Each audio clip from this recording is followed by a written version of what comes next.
Scientists and archaeologists are racking their brains to understand how the ancient structure Sacsayhuaman in Peru was built.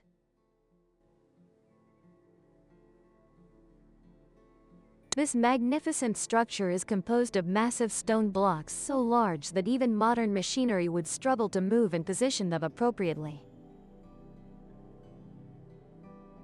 Moreover, the stone blocks fit together perfectly without mortar, so precise that not even a thin sheet of paper can fit between them. Even the layout is arranged according to hidden astronomical patterns containing an ancient writing system dating back 30,000 years. This not only changes the history of the Stonehenge, but also human history. So how were the stone blocks here arranged? Could there have been some material capable of literally softening stone or some advanced stone melting technology in ancient times? Sacsayhuaman, located in the suburbs of the capital Cusco of the former Inca Empire in present-day Peru, is one of the most impressive and mysterious fortresses in the Andes. To this day, much of Sacsayhuaman remains shrouded in mystery.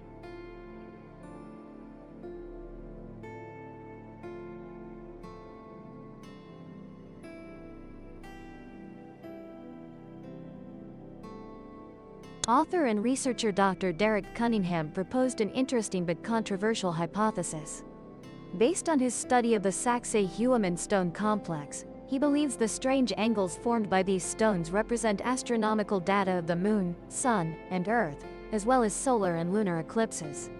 This suggests that the ancient Incas knew about these phenomena very early on.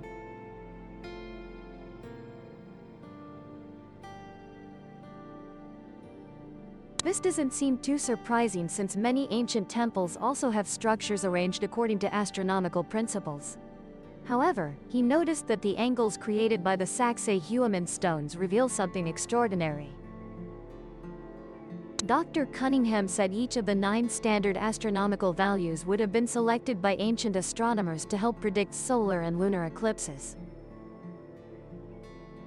These astronomical terms are a combination of values used by astronomers to measure time and values to determine when the moon, earth, and sun align. To do this requires using the moon's 18.6-year nodal cycle, the 6,511-month interval between 2 consecutive eclipse seasons, and the 5.1-degree axial tilt. The remaining values are typically half the values of lunar cycles, or values related to the 11-day discrepancy between the lunar and solar years.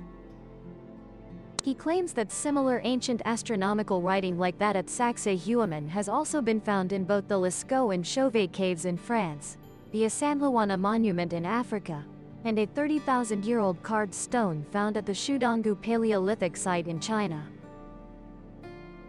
Dr. Cunningham states that there is now substantial evidence showing this ancient writing system was continuously used until 500 years ago. As astonishing as this coincidence is, how the Incas built the stone walls at Sacsayhuaman remains the biggest puzzle for scientists. After all, how did they arrange them? According to 3 researchers Jean-Pierre Protzen, Christopher Jardin, and Jesus Hamara, the granite walls here show signs of being heated to very high temperatures and vitrified, causing the outer surface to transform into very smooth glass. Based on this observation, they concluded that some high-tech device was used to melt the stone blocks, which were then placed against preset polygonal blocks to gradually cool. The new block would fit snugly and fixed with near-perfect precision against these stones. Continuing this way, more stones would be melted and fitted into matching positions around the previous granite blocks, forming the wall at Sacsayhuaman. The 2 researchers Protzen and Guevara stated that some ancient civilizations worldwide used stone melting technology requiring temperatures of 1,100 degrees Celsius. They also reported that stones on some ancient streets in Cusco were vitrified using high heat to give them a very specific surface texture. There are indications that ancient Peruvians found a plant whose sap could turn hard stones soft like clay for easy molding. Exploration Fawcett, Journey to the Lost City of Z.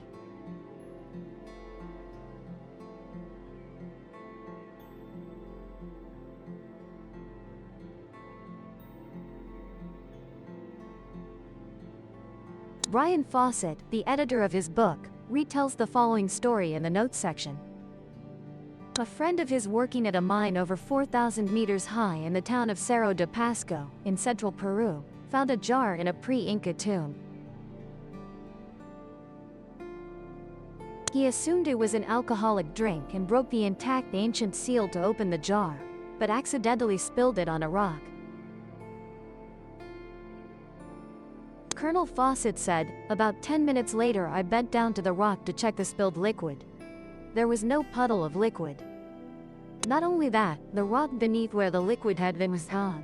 The stone had suddenly become soft like wet cement, as if the rock had melted no differently than wax under heat's influence." He suggested this plant might be found along the Pirene River in Peru and described it as having dark red leaves and being about 30 centimeters tall. According to another story, a biologist was observing a strange bird in the Amazon. He watched it build a nest on a rock surface by rubbing the rock with a young branch. The sap caused the rock to decompose, creating a hollow that the bird could use as a nest. For some, this might be a far-fetched idea that sap from a plant could help ancient Peruvians build incredible structures like the Sacsayhuaman site. However, since scientists still cannot explain how the megalithic structures in Peru and many other places worldwide were built, we should not dismiss any ideas.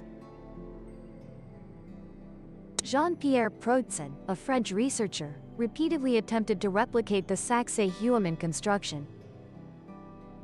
He spent months around Cusco testing different methods to shape and fit the same type of stone used by the Incas or their megalithic predecessors. Jean found that to quarry and shape the stone, one could use the stone hammers found abundantly in the area.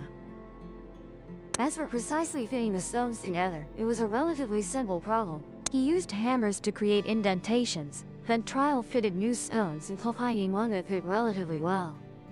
Then he repeatedly lifted and fitting the stones together, carving away at their contact surfaces bit by bit until they fit perfectly. This process was very time-consuming, but it was simple and truly effective.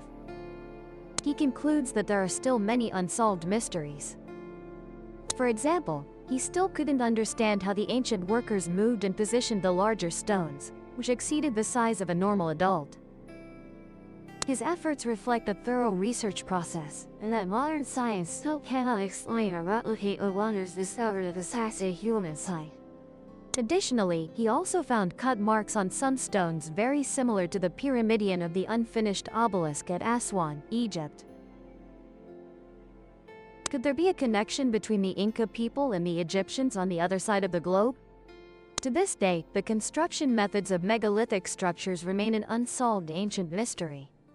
Therefore, we should not hastily dismiss non-traditional hypotheses. If you have more convincing alternative hypotheses, don't hesitate to share them with Shadow_Archives right after the. For now, goodbye and see you again.